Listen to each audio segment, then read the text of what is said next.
السلام عليكم ورحمة الله وبركاته.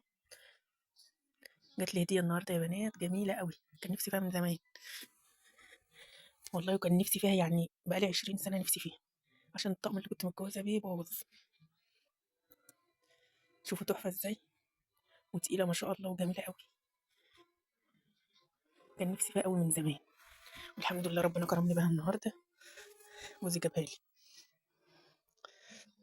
ربنا يخليه لي يا رب.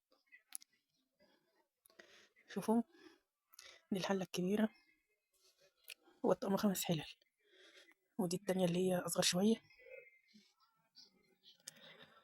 الغطا بتاعها تقيل وتقيلة أوي. هجرب إن شاء الله أعمل فيها الأكل من أول بكرة إن شاء الله. 5 حلل، حلة وسطانية، واحدة أعمل فيها ملوخية، وواحدة أعمل فيها حاجات مسبكة يعني خضار، واحدة للمكرونة، واحدة محشي.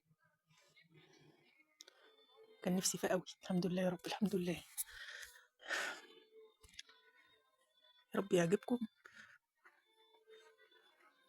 ويا رب يا رب اللي تشترك في قناتي تروح تزور النبي يا رب على العيد الكبير، تعمل حجة كبيرة يا رب. شوفوا ما شاء الله الطقم تحفة،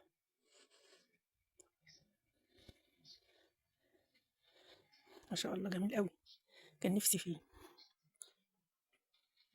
هعمل فيه الأكل إن شاء الله وهوريه لكم، نجربه مع بعض.